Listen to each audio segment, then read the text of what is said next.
everybody. Welcome to The Whole Elephant. Thanks so much for being here for this episode. I really had a great time recording this episode. It was someone that I had never met before, friend of a friend type of situation. But right when I heard about who he was and what he was doing, I was so excited. My guest is Matthew Kang. He is the lead editor of Eater LA. Now, I don't know if you know what eater.com is, but I use it all the time. Eater.com is the place to go if you're looking for new food places to check out. It is an absolute huge library of information.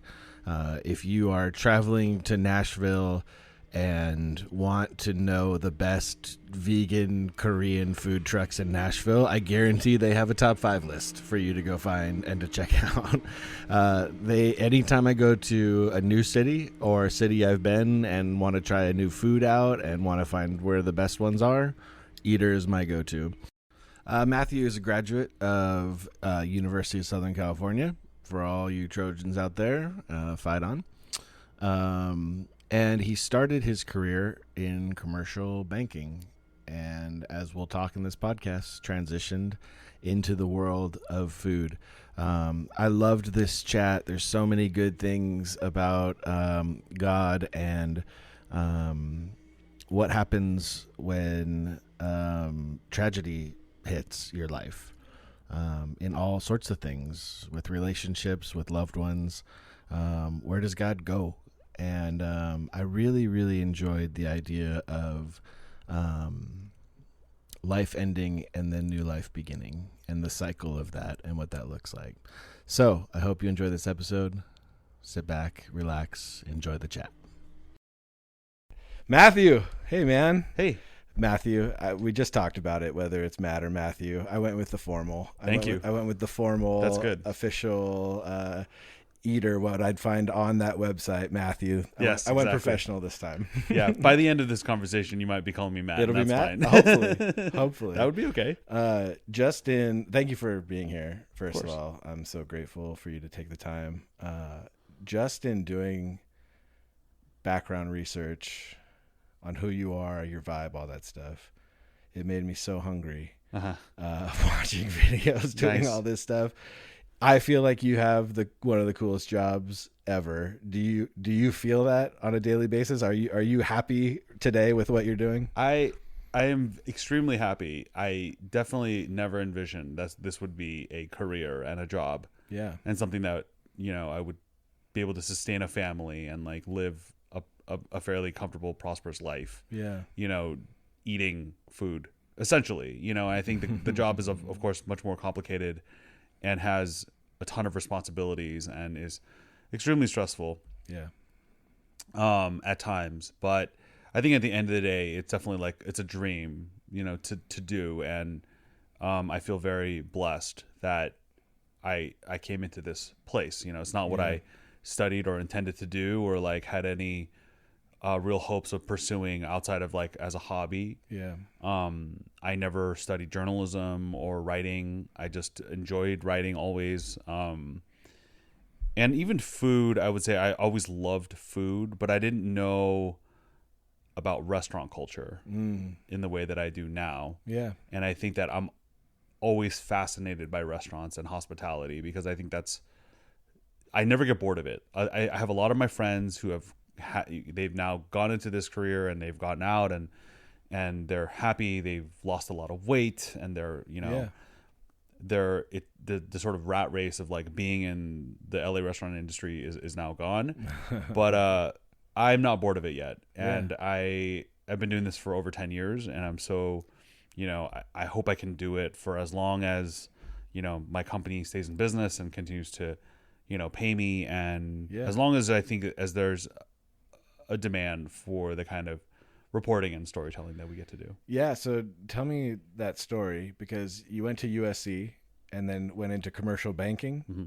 So like what is that transition point from what you studied to what you're doing? It was now? there was definitely a lot of fortuitous things that happened. When I went to school, I pretty much picked something that my dad recommended that I do because it was a smart thing, and Yeah. you know, I'd always been interested in business. Mm-hmm.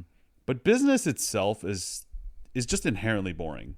Yeah. You know, unless you just like money. But Sure. I'm not. I have come to realize that while money is nice, like it's Yeah. not what drives me or like something that I really passionately care about. Sure. As long as I have enough, and if it's like okay, then it's fine. Yeah. It's kind of like how I see like my clothes. Like I pretty much wear it until it's like falling apart, and my wife goes like, 1,000%. "Please, like, can I buy you clothes?" Yeah. And she literally did that today. She went to like Uniqlo. She's like, "I'm buying you clothes."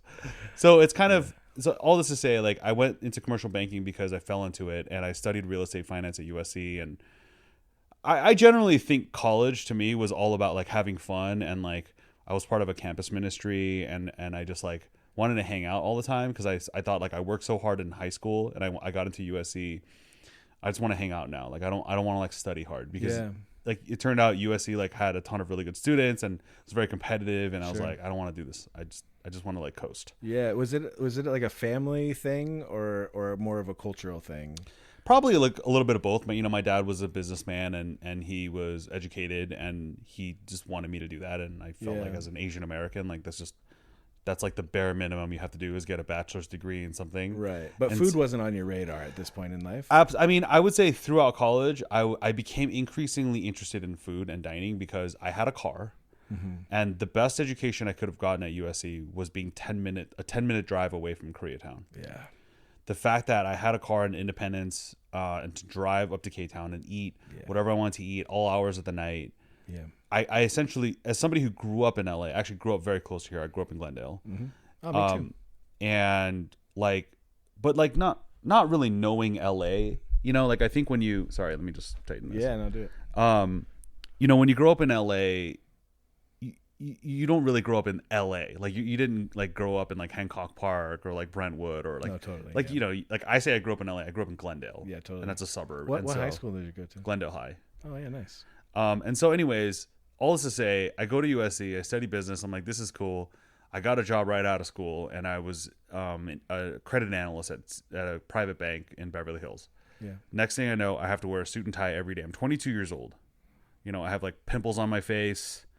You know, I look horrible, and I'm going to work wearing a suit and tie when making a fairly good amount of money. Yeah. You know, not like tremendous, but like for a 22-year-old, it's like more money than you'd ever seen. You know, absolutely, hitting your bank account every 2 weeks, and you're just like, wow. Yeah. Like, I never had like a summer job or like never worked at, you know, like a restaurant or whatever. I never did anything like in high school. So I had all this money, and I knew at the time that I was reading like the Zagat guide or like the LA Times food section, just kind of like from afar, and going like, oh my gosh, I can afford to eat at this restaurant now. Yeah. So a lot of times what I was doing is on the way home. So I was living in Glassell Park at the time, in 2007, and driving from there to Beverly Hills. Yeah. Which took an hour and a half. It was a horrible all local drive through LA, and all I could think about while I was working was which restaurant I was going to go to that night. Yeah. And usually at the time I didn't have a lot of friends or people that could afford to go eat at these places. So I'd just go to the bar and like have a burger and like have a beer and like or order a cocktail and talk to the bartender and just network, basically. Yeah. That's not what I called it. It was just like me being bored. Right. I mean, I didn't even have a smartphone. 2007, I had like a BlackBerry, you know, with like the little ball. Yeah. You're not like going there and like on Instagram. There was no Instagram. There was nothing. So you go there and you talk to people. Yeah. You like have like 60 minutes a month on that. Yeah. Oh yeah, I know. Like if you text too much, you know, they charge you. It's different, you know. Like I think restaurants to me were what I now call like a third place, where you go and you hang out with people and you catch up and talk and like make new relationships. And I love that dynamic. I loved that restaurants could be that kind of a place, you know. It was something that I just never got bored of. Yeah. And also I loved eating. So I was like, okay, how can I get more of it? And so it was just kind of this thing that just fed itself. And did you grow up eating good Korean food like at home, or was USC going to those places like an eye-opening experience, like this is what it could be? It was a combination. So the interesting thing about Korean food is obviously it's a beautiful home cooked food, but like frankly, like my mom wasn't like the best home cook at the time. Actually both of my parents spent a good portion of their childhoods in Brazil. Mm-hmm. So they left Korea because in the 60s, South Korea wasn't like the best place economically to be. Sure. They both ended up in Brazil independently, but just like part of a greater wave of immigration of South Koreans going to Brazil. Yeah. And so when they both came to the U.S., they eventually met each other. And I sort of grew up with that double kind of like Brazilian culture. Oh, interesting. Yeah. And also Korean culture, which is obviously much stronger here in LA. Yeah. And I grew up eating a decent amount of Korean food being in Los Angeles. But mainly, like, my impression of Korean food was always from the restaurant perspective, not so much from home cooking. Got it. You know, and like my dad was an amazing cook, so like he would make like American food and sometimes Korean food and Brazilian food, and so I had this like very multicultural kind of thing where I had great food at home, Yeah. but really it was like with Korean food in particular, it was like I experienced it through restaurants, Yeah. which is interesting because Korean restaurants are very, very good Yeah. for the most part. Like they're competitive, like.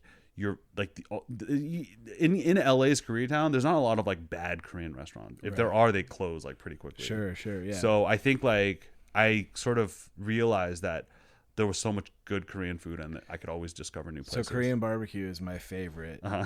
type of restaurant. I mean, it's my favorite cuisine. I'm actually going there after this right now. Where are you going? Okay, so I thought about this. I don't want to tell you where I'm going. Why? Because you'll list like 10 better places. No, I I won't. won't. That's fine. I won't judge you. I'm going to Jen in Glendale, Okay. down in the heart of Glendale. I've actually never been. Oh, there you Yeah. go. It's chainish, Yeah, it's a chain. but to me, like the worst Korean barbecue place is still amazing. Sure. But it's funny because the first time I ever experienced it, it was because there was a kid up here in La Crescenta who went to USC, Korean kid, and fell in love with K-Town food. Mm-hmm.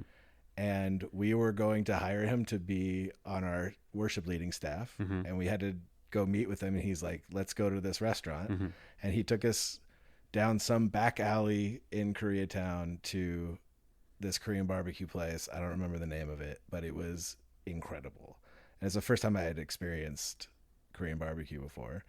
And the bill came, and there was me and my coworker and him, and it was like $150 before, and we had no idea because when we walked in, everything was written in Korean. There was not one word of English. And $150 before tip, before all that. So it's $200 out the door. Sure. And that's fine, but it's not what you'd put on the church card when you're interviewing a kid to be like an assistant worship leader. So my buddy looks at me and says, "If anyone asks, there were 10 of us here." that was my intro. You ate enough for 10 people. Yes, that's what's important. Exactly. That's what happens in Korean barbecue. But you it just was lose crazy. track of how much. And you I've just it's to me it's the best cuisine that there is. I can't get enough of it. Yeah. We eat it all that and shabu shabu we eat all the time. Yeah, they're kind of two sides of the same coin. A little bit, yeah. You know, it's yeah, like yeah. cook your own. You know, shabu shabu eat when it's cold weather. Maybe Korean barbecue when it's hot weather. For sure. But yeah, it's like it's this sort of being in control of your meal, of your own meal's destiny. Yes. And also the fact that like no two bites are the same. Yeah. Because you're not just eating meat, and then you eat a ton of vegetables, and then a ton of rice. Yeah. No, you're like blending every bite with some other thing on the table. Totally. And just from like a communal standpoint, you're doing something. You're not ordering and then just sitting there and talking. There's something interactive that I enjoy about it when you're with people and with friends that I know it's the just best. I works mean, for me. I ate so much Korean barbecue in college. I think I gained 35 pounds in college, but I was already like very slender. So it's just been this inexorable march toward like getting bigger and bigger. Yeah. Since then. But Okay, yeah. so how does it become a job? How does it become a career? I mean, I think you do that for a couple of years. I think a lot of people, the notion of a food writer had existed at that point. There were food critics, right? There were editors of like Gourmet Magazine or the LA Times food section. So like, I sort of saw that as like this pie in the sky. Like, oh my God, if I could only be so lucky. Yeah. I read these memoirs of this writer named Ruth Reichel. I don't know if you've heard of her, but she's like she used to be the editor of Gourmet Magazine. And, she described this like life of like going out to restaurants and getting wine and dine and like this whole thing. And I would read about it and I was like, man, that would be such a wonderful thing to do. But I think the media landscape, I didn't know this at the time, but it was heavily changing in the 2000s from like user generated content, like Yelp. Mm-hmm. Like, so I started writing reviews on Yelp just because it was like a fun thing. Sure. You know, because Yelp essentially is like a social network. Yeah. It's quietly a social network in which a capitalistic company is monetizing random people going out and writing reviews like from 1 to 5 stars. Totally, yeah. Right. And then going to like extort businesses and going like, if you don't give us money, we're going to mess with your algorithm. Yeah. It's like literally their business model, which is like a horrible thing. But at the time I was like, I just like writing. This is fun. It's fun to talk about like the experience that I had, the food that I had, like how much I liked it, what I didn't like. Yeah. It just, everybody wants to be a critic because it's an incredibly empowering thing. Mm-hmm. And also like it kind of forces you to think about like what your meal was like, you know, or like what was successful, what wasn't, and why. Right.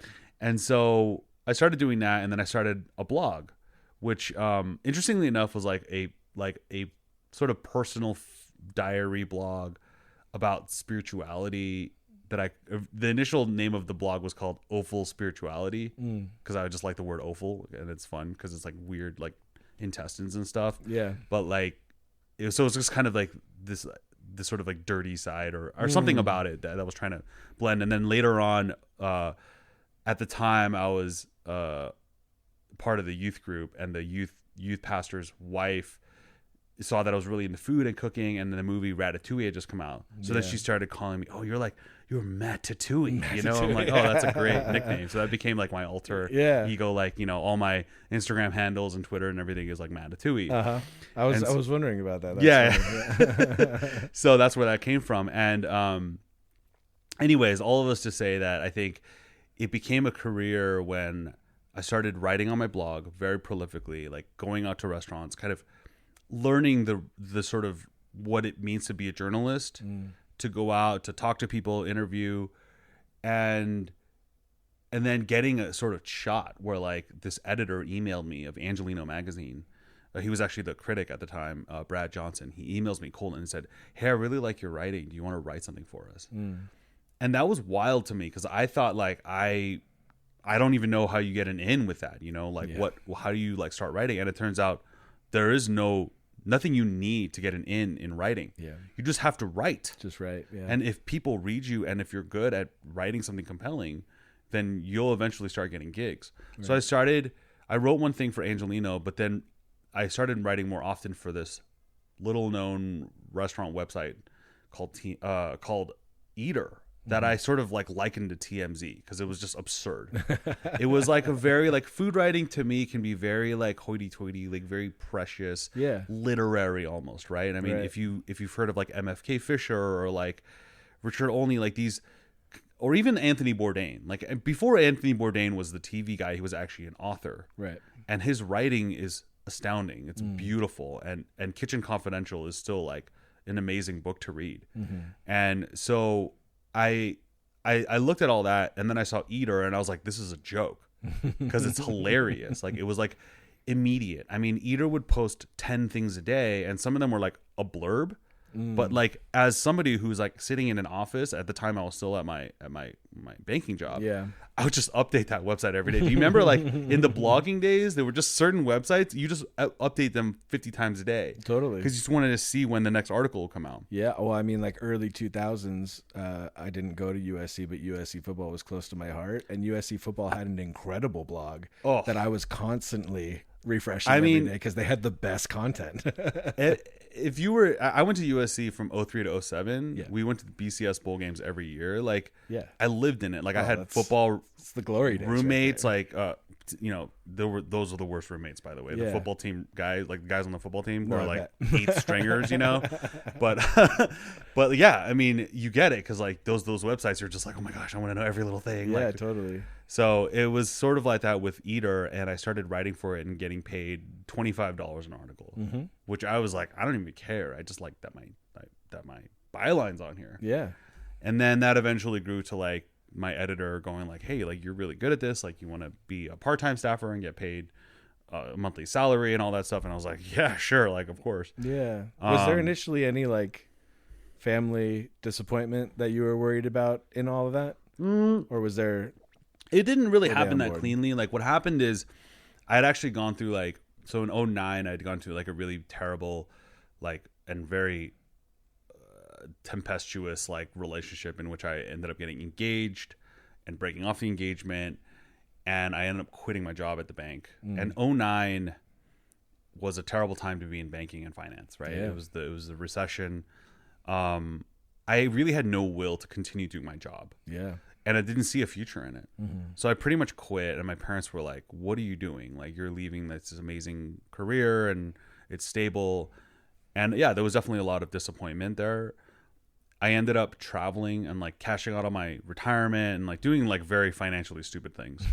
But traveling for 6 months, doing a very like eat, pray, love style thing, which I didn't know that wasn't a thing. Yeah. But like I literally spent like a month in Japan. I spent almost a month in Indonesia, just traveling around, just trying to find out like where I messed up. Yeah. You know, by this time I'm 24 years old.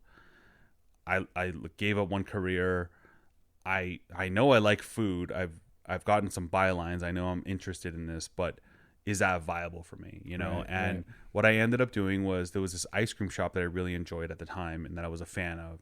And I knew the owner, and so I approached the owner and said, "Hey, how would you feel about me opening a second location?" Because he was doing these really cool artisanal ice creams, handmade every day. And I was like, "Why don't we open on the other side of town?" Because he was located in East Hollywood, and I was like, "Why don't we open something in West LA so that your crowd, a lot of whom come from Santa Monica and Malibu and whatever, Yeah. can have an easier access?" So I convinced some guys, one guy of which I went to USC with, and to give me some money. It was like a very small investment to open a shop, and I did that starting in late 2010. Yeah. So I had that business up until 2019. So I had this. It was called Scoops Ice Cream. Still open. Not my shop, but if you want to go to Scoops, they are in Highland Park. Yeah. And they're still open and they're doing great. But anyway, so that was in 2010, and then the eater thing kind of started happening around the same time. So I was kind of juggling both. I was doing ice cream and getting paid doing that, and then also the blogging. So, you know, I wasn't a massive disappointment to the family. Like my parents were like, "Oh, this is pretty good. At least you have like a kind of growing business and you're doing fine." Yeah. It was a lot of work. You know, it was a lot of like, as somebody who worked 9 to 5, and then now you're working like 10 a.m. to 11 p.m. 6 days a week. Right. You know, just killing yourself, like serving people, making, Yeah. scraping together a couple $100 a day in profits. Yeah. It was definitely tough. It kind of taught me a lot about the absurdities of the restaurant industry, you know, and I think it was an incredible experience. Like I remember when I closed, I was talking to Chef Roy Choi. I'm not really close with him, but like we've known each other for a long time, and I was telling him about like why I was closing Scoop, and he's like, "That's the restaurant industry." Because by the end, like I wasn't really making money; I was just doing it just to like pay all my expenses, Right. Right. and then I had like very little left, Right. you know, because just Right. the margins got squeezed. Totally. I needed to charge people like $8 a scoop, Right. which is kind of normal now. Like is like Yeah. a regular price of like $7 or $8 that you go to Totally. Salt and Straw. Totally. But at the time, I was still charging like $3.75 for a Right. scoop, you know, and like I just didn't know how to like. I was like, well, this is not profitable. Yeah. Sure.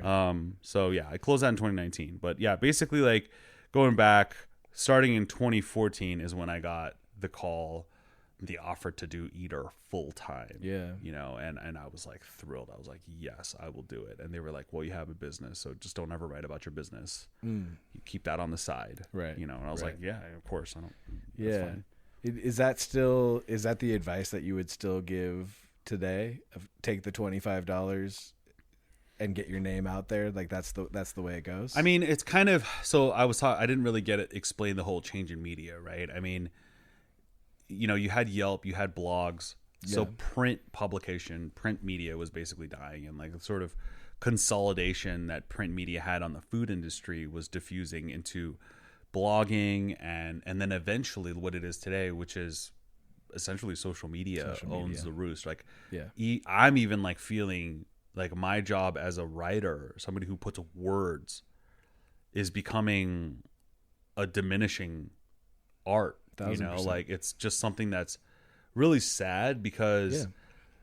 video and photos are just 1,000 times more compelling than trudging through, like a 500-word article or 1,000-word article. Oh, trust me, we're gonna talk for an hour right now, and if I want people to listen to this, I got to come up with 3 really good 30-second clips out of this hour. That's great. It's all sound bites. You know what I mean? Like I totally get it. It kills me sometimes. It's hard, and I think so. I guess to try to answer your question, I think with anything, if you're a young person today, there's a lot of questions. I've spoken with a lot of people in high school and college. Like, what do you do? I mean, you kind of got to eat it for a while. Yeah. You gotta rough it out. Become very, very skilled and very good. Yeah. Despite what it pays you. Yeah. Because ultimately, I think if you enjoy it and if you love it, then it doesn't matter how much you get paid. Right.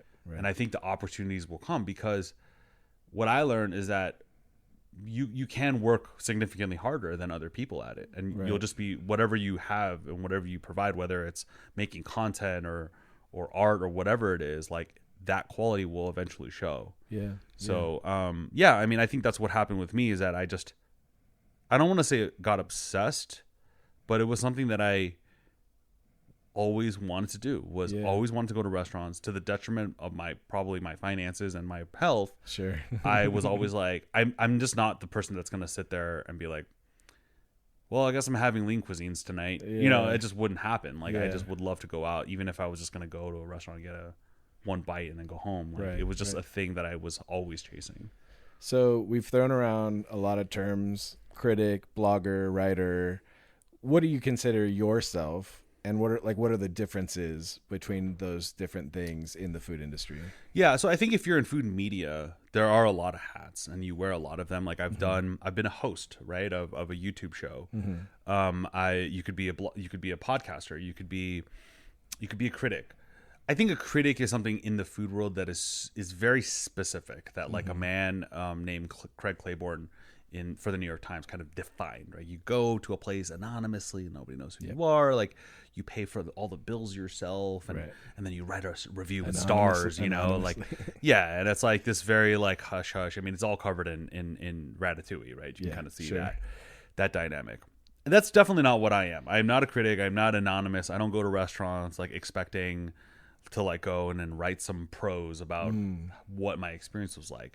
I think technically my job is that I'm an editor. So I think an eater that kind of comes out as like somebody who writes, but also edits other work from my own staff and contributors to, basically publish a mix of stories, mix of news stories, mix of features, mix of investigative reports, and also service, which is sort of like where the best Korean barbecue places are, right, or like my favorite Korean barbecue places, or my favorite Chinese restaurants, or whatever.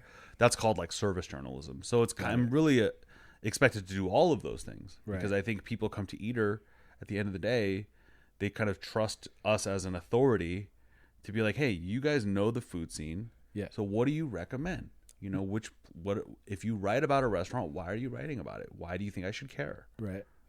And I think as an editor, you wear the most hats, and you kind of have this ability to really shape that narrative.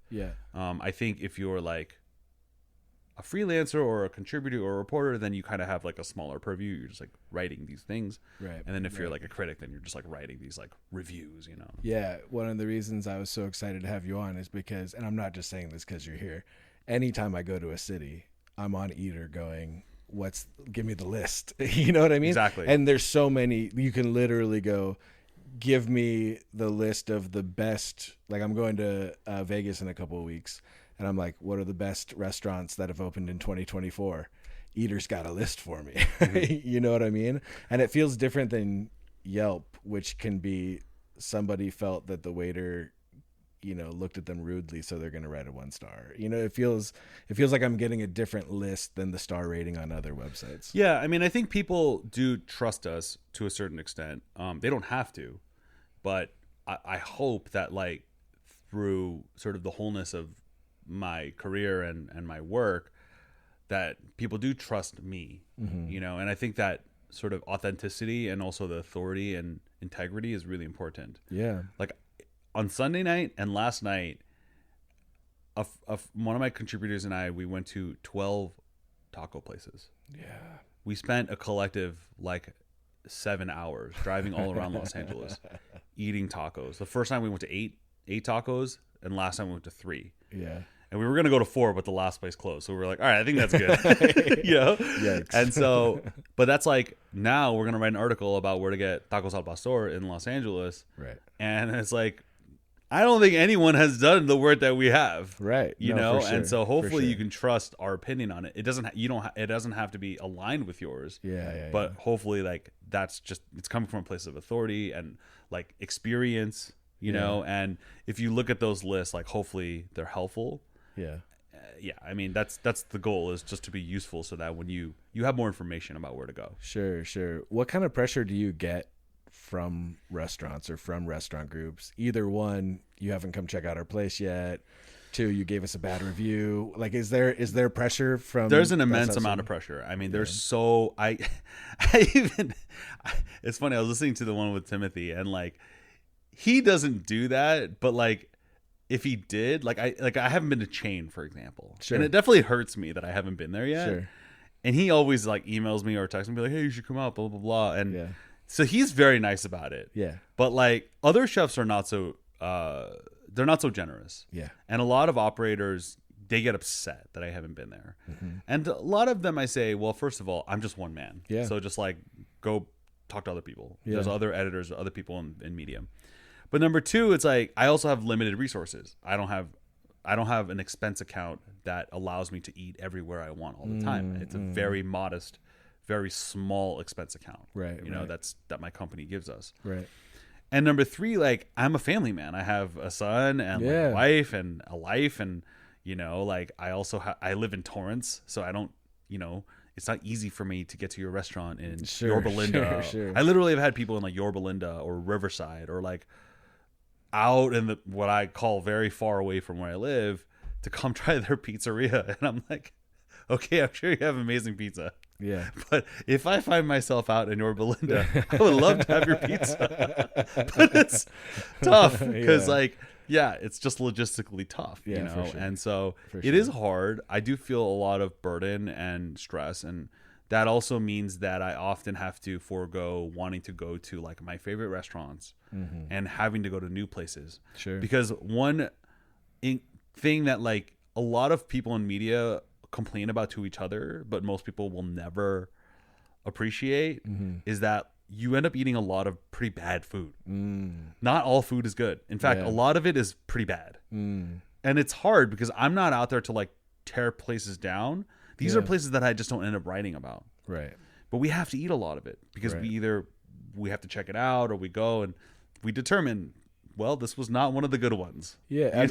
Is there a difference between, you know, a negative critique or negative review that's going to be helpful for you to put on, and just a restaurant where you go, there's nothing that I most can of the say about time this we just place. don't even write about Yeah. a restaurant that's just not like, for example, I went to this, I'll give you an example, like a kebab and shawarma place in Glendale. It was one day, it was after church, and I was with my mom and my son, and I saw something on Yelp. I was like, okay, let's go check it out, because I really love kebabs. Like growing up in Glendale, I want to eat kebabs probably every other meal. Yeah. You know, or just Middle Eastern food. Yeah.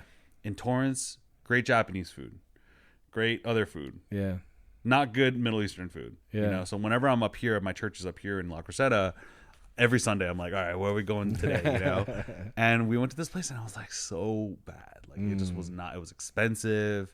It was a casual place, and I was like, who likes this place? I don't know. I was upset. Yeah. Sure. Because I'm like, people that came in here and that recommended it on Yelp or whatever, Right. like they just don't have good taste. They don't know what's good. Right.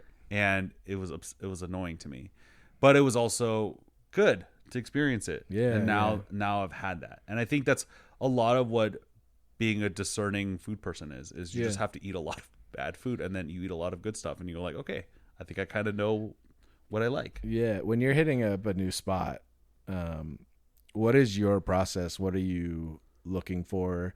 Like, does it start in the parking lot and ends when you're back at the car? Like what are the things that you specifically look for when you go to a It's spot? a lot. I think some people can have the ability to read too much into it, or they look at the research, or they look at other reviews. I kind of want to find a nice balance. I don't want to be Larry King. Like Larry King famously would just like not know anything about a person and just interview them and figure it out along the way. Sure. But or you could be like Howard Stern, where like you like have read every book this person's ever produced and whatever. It was like I want to be in the middle so that when I go to a restaurant, I have some information about it. But I also want to approach it as objectively as possible. Right. Like I look at things that are very subtle about how a restaurant presents itself and what it's trying to be, like almost like a movie. Like you could say this movie's terrible. Well, why is it terrible? Right. What's it trying to be? Is it trying to be a comedy? Is it trying to be like an action movie? Yeah. So like this restaurant, what if it's like trying to be a fancy restaurant, trying to be a fine dining restaurant, a place where you celebrate, but then they have a terrible website, and their website is all in papyrus, right? You know, like font, totally, or like Comic Sans. Yeah. Or you go to the restaurant and the menus they give you are like dirty and crumpled. Yeah. And the napkins they give you are like cheap or whatever. And you're like, you're trying to be like a fancy. That's just not right. Totally. Or if you go to a taco place and you're like, this is cool. This is great. Right. But you start to see little things that are off. You go to the salsa area and they have one salsa. They don't have 6 salsa. They have one salsa. Right. Their tortillas, they fall apart as your hand holds them. So you start to see and notice all these nuances. Yeah, within this context, what is it supposed to be? Yeah, what's it trying to be? Is it a street food stand? Is it a fine dining That's restaurant? coffee for me. Like, I love all coffee in the right context. Like, I love burnt diner coffee when it's in a thick mug and I'm at a diner. I don't like burnt diner coffee anywhere else. You know what I mean? Yeah, of course. Like, you don't. Where am I? Yeah. And what is this experience supposed to be? It's right contextual, now? For sure. And I think so. I look at a restaurant and I try to do a little bit of research, but then I come in, I'm like, what's it like? And I hopefully am thinking, and trying to interpret like, is this a good place for what it's trying to be? Sure. I mean, it seems to me that taste is kind of a subjective thing. But what things are you trying to do like what are the objectively things that you can look at and go, this is good, this is bad? I mean, I think taste is subjective, but I think discernment is something that it's like wisdom. I think there's a lot of, I was telling a friend of mine, I think there's a lot of like vapidity or like there's a lot of shallowness when it comes to like certain things in the food world. Like one guy is a big TikTok influencer and he comes to LA and he eats a burger place. He's like, this is the best burger I've ever had. It's the best one in LA. Yeah. You're like, you don't even live here. Like, how would you know that? How would you know? Yeah, for like, sure. I'm glad that you enjoy it. Yeah. But I don't trust you. Yeah. But it doesn't matter because it's on TikTok. Yeah. And people like just immediately trust whatever's on TikTok. Totally. And then there's a line of like a 2-hour long line there every day. Yeah. And this is like a literal bar. This is an actual burger shop I'm talking about. I won't name it. Right. So it becomes a little bit upsetting. And I think, okay, I hope that when people read my work or if I explain something, they can take away why I think it's good or important. Like, let's just say it's an upscale Korean restaurant that's based on like Buddhist dining principles. Yeah. And I'm talking, this is an actual restaurant. It's called Baru in downtown. Okay. And the chef is trying to convey something in how you experience the food. And it's like on the menu, the first courses are like supposed to represent the early stages of your life. And then later on, it's supposed to represent like those courses are supposed to represent maturity and kind of like enlightenment. I don't know. I'm not Buddhist, but I'm just like, sure. Yeah. Yeah. I think the whole exercise is very intentional. Yeah. And I think it's amazing. I love that. Yeah. It's like so interesting. I don't know anything like that much about Buddhism. Yeah. And I don't really care to. I'm never going to be Buddhist, but I love that the chef was thoughtful about the vessels that the food is presented, the way that it's, the ingredients, the flavors, and all that. Some of it's subtle. It's not in your face. The server doesn't come up and talk to you for 5 minutes. They just say, this is the third course. Right. And I think it's supposed to be a ruminative, like meditative thing where you're like, yeah, like what am I eating? You know, like why is this black cod? Sure. You know, whatever, like represent my teenage years. I don't know. Yeah. But I really like that. And I hope that information is conveyed. Right. And I think that can be conveyed really well if you write well. For sure. You're based in LA here. You write about LA. What is it about LA that is different to the rest of the food scene around the world? What is unique about LA?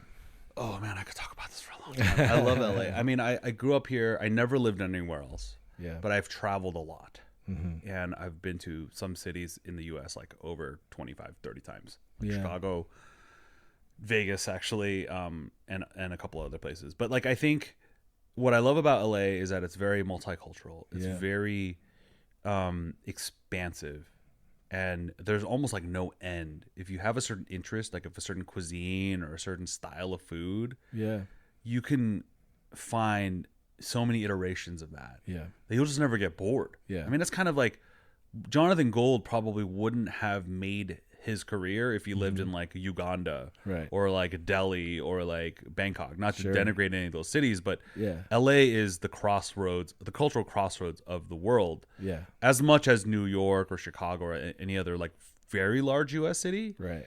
But what's interesting about LA in particular is that you sort of have a nice dabbling of like Latin America, and you have a really strong representation of Asia, which those two continents pretty much have the best food in the world.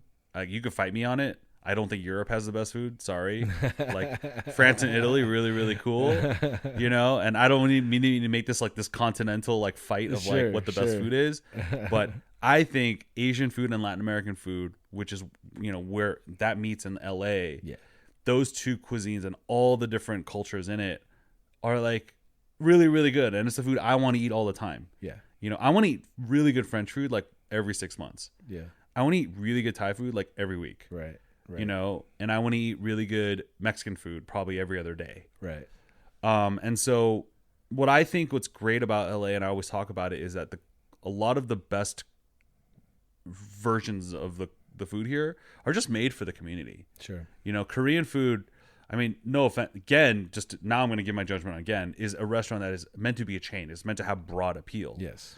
But there are Korean barbecue places that are not really like that. Like that one $200 place that you guys went to. Yeah. It's meant for people that can know Korean, they know Right. Korean barbecue, Right. and they will appreciate Right. the finer details and the quality that Sure. that they offer. Yeah. So I'm gonna need like a list of your top 5 before we leave. today. No problem. I'll talk Actually, about Korean I could probably just Google it. You've probably written about it. I'm I sure tell that could a find lot the of article. people always ask me. I'm like, you know, that information is actually publicly available. You don't even need a subscription. It's free. But I think, yeah, I mean, of course you want to know, and I'm happy to tell you and Yeah. and go beyond all the reasons that I've listed online and why I like certain places. But Yeah. I mean, LA is just the best. I never get bored. There are certain things that LA doesn't do particularly well. Like we don't really have like super fancy like fine dining. Like, Yeah. Not a lot of Michelin stars coming out of. yeah, LA, not like yeah. we don't have any like 3 Michelin star places. Right. Like Right. blah blah blah. And you know what? That's fine. I can't even afford to eat at those places. No. So, I literally have no interest. I mean, that's interesting. I would have interest. well, I think I interest say is that important. mostly because there are some foods that I just don't like. Okay, And okay. and when I look at like if I'm like looking at a review on the French Laundry or something, I'm like, man, I don't think I would have tried. I don't think I would have eaten half those courses. But that's just because I don't like that food. Interesting. Yeah, when I was listening to your recording with Timothy, I was Yeah. like, I was trying to figure out if he was the chef there when I went, and I think he may have been. I went there in 2009. Ooh, I can't remember, it but would have been like right at the transition, probably. maybe it's Yeah. possible. Interesting. It was really good. Yeah, that sounds like a bucket list thing. I suppose I should just try it, even if I don't think I like it. But Yeah, you might have to sell some valuable assets to be Yeah. able to afford the Yeah. experience, but it's pretty good. I think there's something really special about that kind of dining. Like it is for most people unapproachable, Yeah. and most people will never be able to eat at the French Laundry or some other restaurant of that caliber. yeah, But there's something that teaches you, sure. you know, where you like Timothy was talking about, like you see the work that goes into it, Yeah, and it's kind of nice. yeah, for sure. Like if like I like I like classical music, Yeah, and I'm sure like a high school orchestra can do a pretty good version of like a certain symphony, right. but why would you listen to that versus the LA Phil? Like No, you're gonna, no, you know what I totally. mean? Like you're gonna listen to like a really great performance of it, and I Totally. think that's kind of like that with food. No, totally. And I'm a big Broadway musical guy. Yeah. And when I go see a show, even here in LA, but especially in New York, when I was in London, when you see a show on that level and you see the experts do it for you on a Tuesday afternoon, there's like an overwhelming feeling that I get of gratitude. Sure. And I feel that way when I'm at a restaurant like that too. I mean, I'm experiencing somebody at the top of the pyramid creating something for me right now in this moment, and they're an expert at it, and this is incredible. There's something like almost spiritual about that. You know, there's something connecting us as humans about that just I love it. Yeah, for sure. Yeah. I mean, and that's kind of like they are on Broadway because they're usually the best. Yeah. You know, they totally. put a lot of not always, Yeah. but certainly like, you know, like people always say that about LA. LA's like theater scene or like musical. It's like, it's fine. But Does LA this might, I don't know if you can answer this. Does LA have the best Korean food in the world? Or if I go to Korea, am I having better Korean food? I've gotten in trouble for making certain assertions about certain kinds of Korean dishes like Korean barbecue that I think are as good or better in the United States. But no, I mean, in Korea, it's truly unparalleled. I've only scratched the surface, you know, in my, you know, half a dozen visits to South Korea. Yeah. Korean food is absolutely stunning in Korea. Because I feel like I've had good Korean food. Yeah, it's very good here. I think I like it. I went to Vegas. Yeah. And I went to a restaurant of a very famous Korean chef who had food trucks. You know, I know what you're talking about. But yes. and the food was great, but I had it before. Yeah. You know what I mean? Like I was going kind of expecting to eat something more elevated than I've eaten in LA, and I didn't feel like it was. Yeah. No, LA's you know what I mean? I know what you mean. And LA's Korean food is excellent. Yeah. I would say it's for traditional home style food. It's the best in the United States. Yeah. But yeah, Korea is like, I mean, it's like LA's town times a million. Yeah. That's pretty much like the entire country, and the regionality and the beauty of it is, I don't know. I could probably spend my whole life there, and still not understand it. But I also, like, to be frank, I don't want to eat Korean food that often. Like, I love Korean food, and like I'm there for a week. I'm like, give me an In-N-Out burger, like, or give me some tacos. That's the thing too. It's like interesting as like a food person, you kind of get couched into a specific specialty or lane. You're like, oh, like you're the Mexican food, right? Or you're the, you know this food. Like, just stay there. Right. But I want to be a generalist. I want to be able to talk about all cuisines, and I have my specialties that I know. Right. But yeah, hopefully, like I understand and appreciate every cuisine. Except for like European ones, because nobody cares about Swedish food. I'm sorry. So we have to shift gears a little bit, because part of this podcast is me just wanting to learn about people and what they do, and kind of behind the scenes of what I don't know and don't understand about different jobs. But then also just trying to figure out my spiritual life and what that means to me. God, no God, spiritual life, growing up. Anywhere you want to start, what has that meant to, what does that look like in your life? What has that meant to you? Yeah. I mean, I grew up in a Christian household. My grandfather was a founding elder of one of the largest Korean churches in Los Angeles. And he was always a church planter. When he was in São Paulo, Brazil, he planted a church there. Same thing here in Denver, when they moved there for a while, and then here. Same thing with my mother's family. I think even though they traveled through Brazil and the United States, they always had this like sort of missionary mindset and cross-cultural mindset. And so growing up, you know, I grew up going to church, and like that was fine. But I think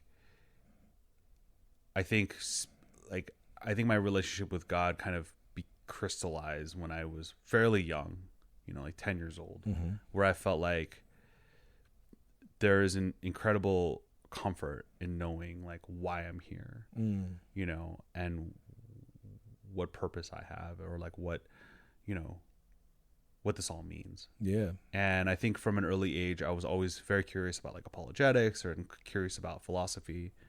I almost minored in philosophy at USC, but more than anything, I think I found a lot of comfort in like learning more about God and growing and being in mainly not just a healthy church, but a healthy like family, you know, being led spiritually by my parents who were certainly not perfect, but they love the Lord, and they taught me and my sister to love the Lord and to follow him. And so I'm very thankful for that, because I think that's an incredible privilege that, you know, I think makes life more difficult if you hear the gospel later in life, when you've kind of gone through all these things. And so our life, there was a lot of struggle growing up for a number of reasons. And my parents went through so many ups and downs. Things became clearer when they started going to Fuller Seminary to just learn more. Yeah. And they eventually got their PhDs in missions and other topics. Awesome. Yeah. And so growing up, I sort of got to absorb a lot of what they learned because I was their editor. Like for all their papers, all their dissertations, my parents were like, "You're going to edit this for free." My 400-page dissertation on inner healing. Yeah. I'd be like, "What?" I'm like 17 years old. I'm like, I just want to play. Yeah. You know? Little did you know. I didn't know. I really I mean, I joke around with this. My mom, I'm like, you know, she doesn't have the best. Neither of my parents had like the best English. They were both fluent in English. Yeah. But writing is obviously difficult as like a second language, if English is your second language. Yeah. So I absorbed a lot of what they were talking about. And they're talking about spirituality. They're talking about missions. They're talking about all these things. And yeah, I mean, all this to say, like I grew up and I'm very thankful that I've had like just an incredibly supportive family. My church has always been an important part of, you know, I've like, it was just like friends. I had a lot of friends in church. Yeah. Grew up in church. The church that I sort of grew up with is called All Nations Church. It's a very large Korean American church in Sunland, close to here. And, you know, we ended up, like, once we graduated high school, my friends and I at church started the college group there. And then we like started an English ministry. And like, it was just a thing where like church was always something that I was very involved in. And then kind of came crashing after in my 2009 years. Yeah. I was going to ask like, about yeah. that. It's easy in those high school and junior high years, at least for me. Maybe you experienced the same thing. It's like, yeah, youth group is dope. There's girls here. They buy us pizza. Like, we play games. Like, God is awesome. Like, you haven't really experienced life quite yet. Like, there's, of course, like, youth group is awesome. Like, youth group is always awesome. But I was going to ask, 2009, end of an engagement, quitting the job, that whole life transition. Like, what does faith look like? I mean, it was a really dark time, you know, for sure. Like, I think it was a lot of questions. I don't think I lost my faith or doubted anything, but it was, you know, when you feel rejection, when you feel like a lack of purpose, when you really experience just so much. I think my parents used to write about this. They called like isolation. There's this time of isolation where it's almost like God is like trying to show you something that you can only learn in sometimes the hard way in that struggle and in that time of despair. The Israelites walking through the desert sort of thing. I mean, you know, it's something you read about, and up until the age of 24, I feel like I hadn't really experienced like true hardship, you know? Yeah, sure. And I think that's life, is that you go through ups and valleys, you know, peaks and valleys, and you experience great moments of joy, but also like incredible moments of hardship and difficulty and sorrow. And I think a lot of times, like, God is who he is because he's constant. You know, he's someone you can look to in those times and be like, I need you. Like, where are you? You know, and he's always there.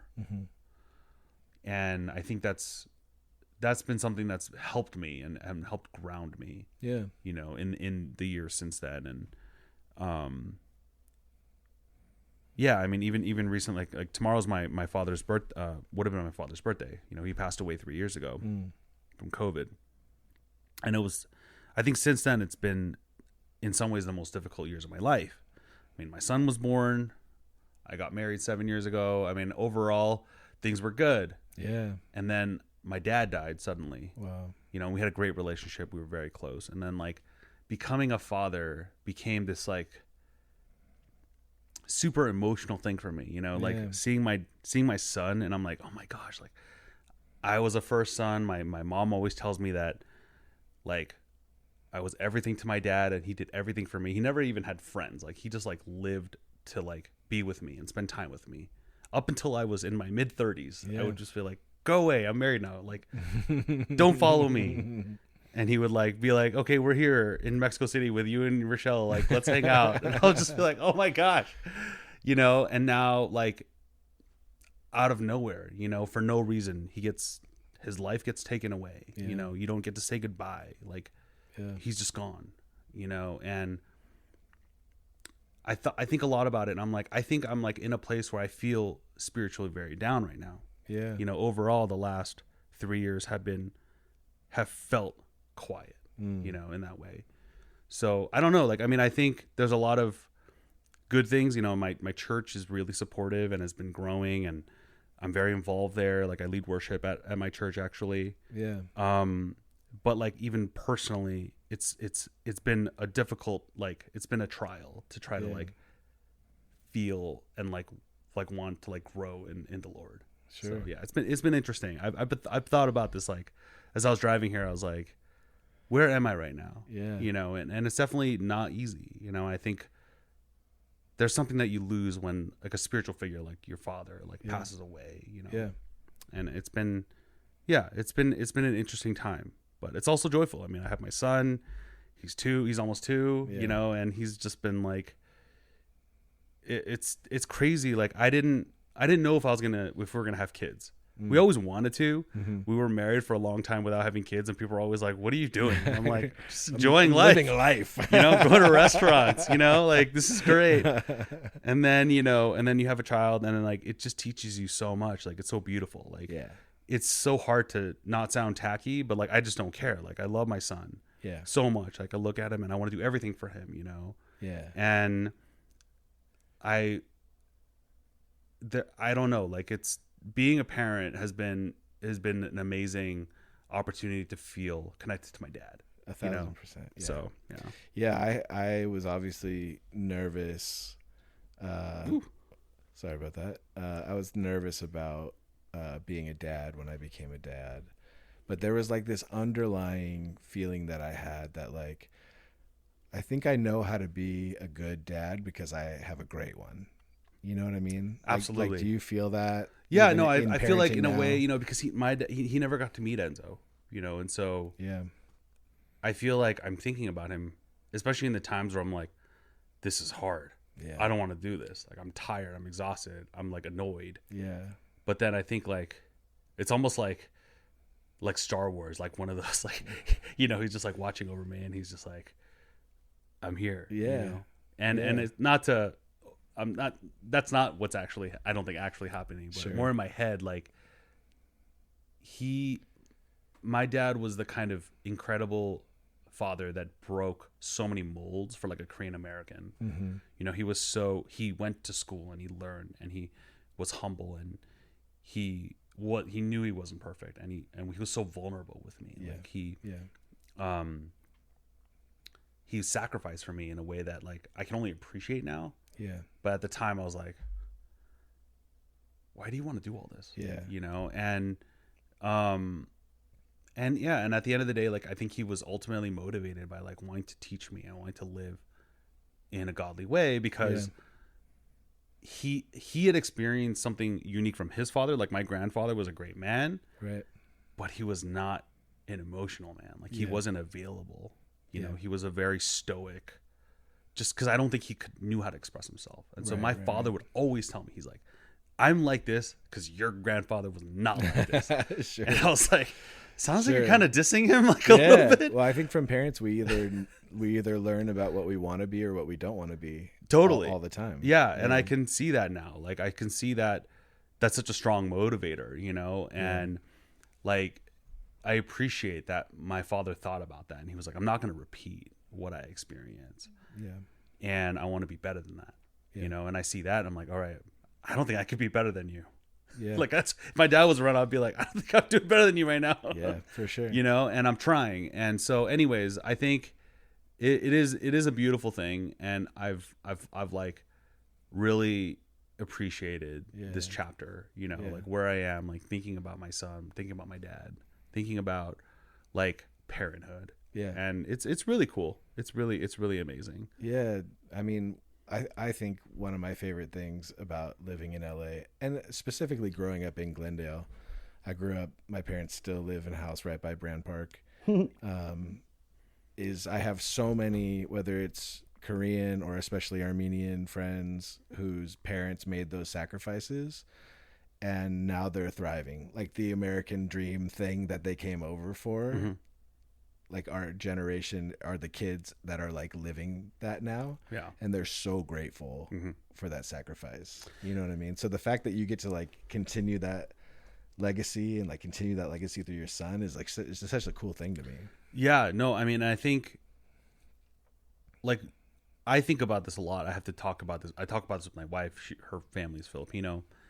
Their motivations for immigration are a little bit different. I think Koreans have and East Asians in particular have a very like, you come here, you go to school, make a lot of money, so you can support your parents. Basically, it's the sort of like is the ideal formula, you know. And I think, but ultimately,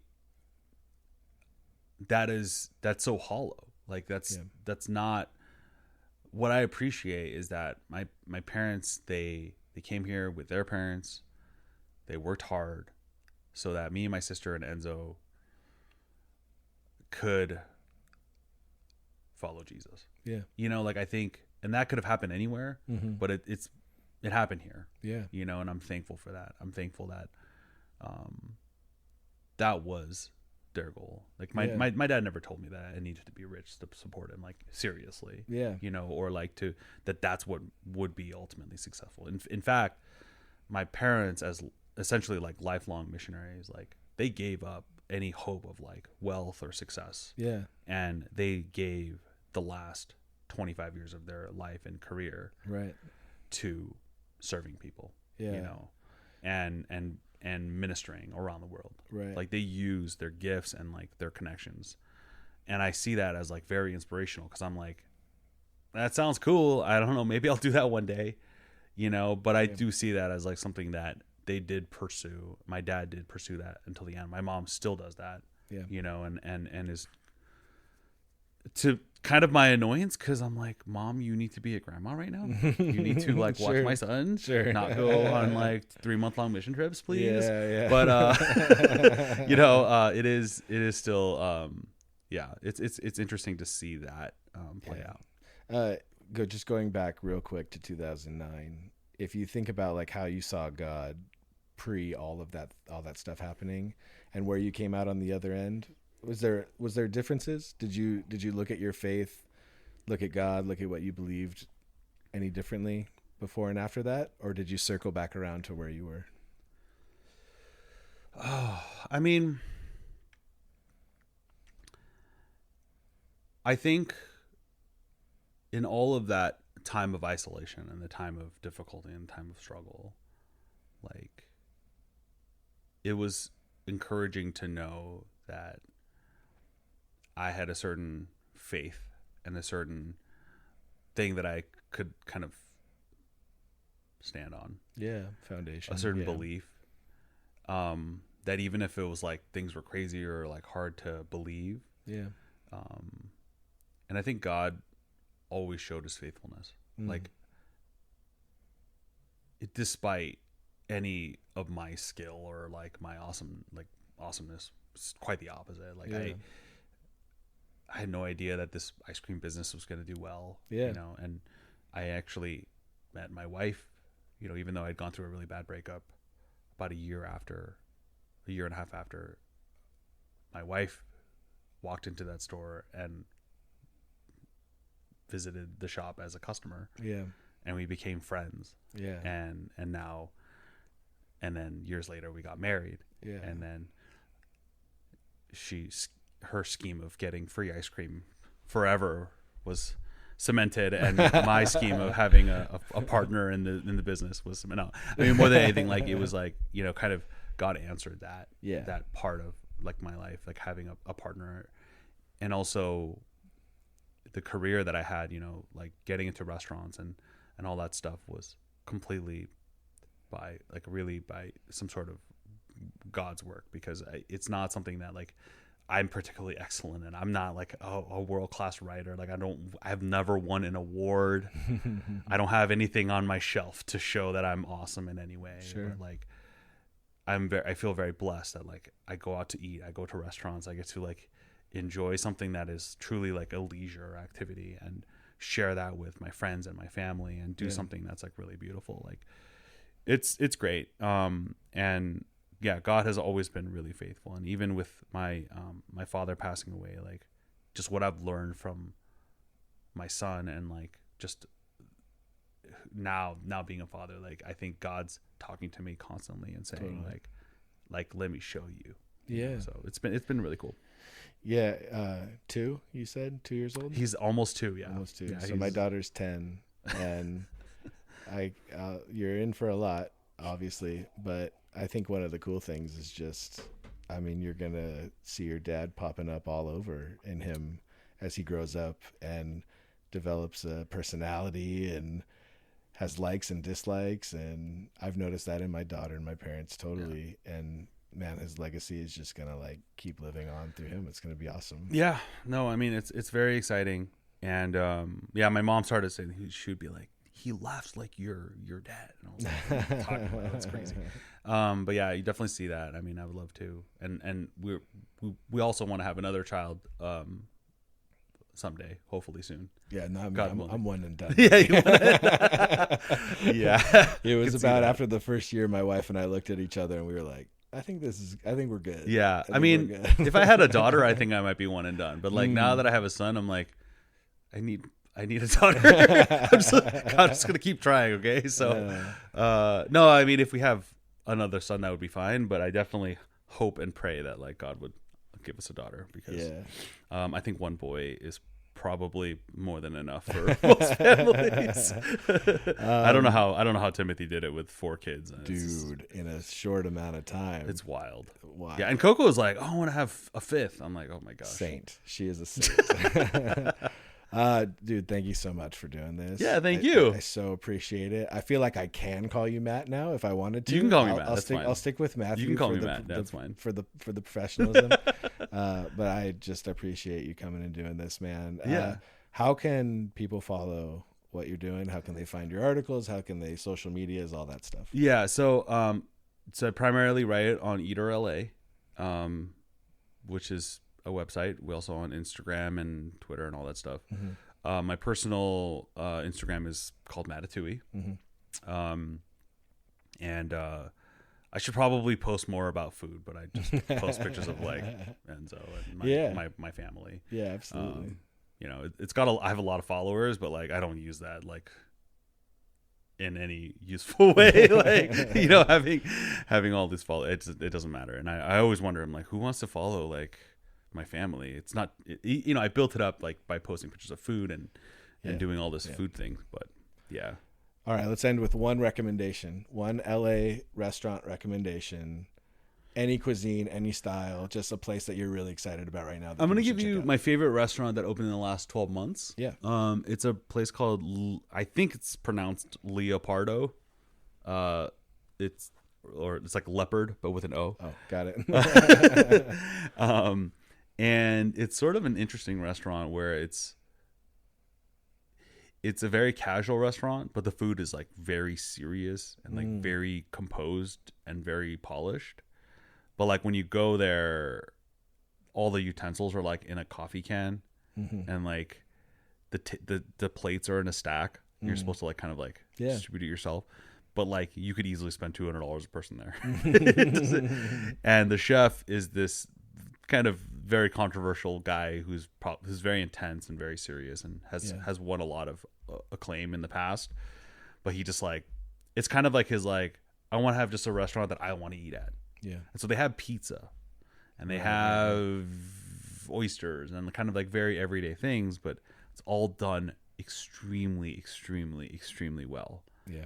Like to the point where you're eating this meal and you're like, what?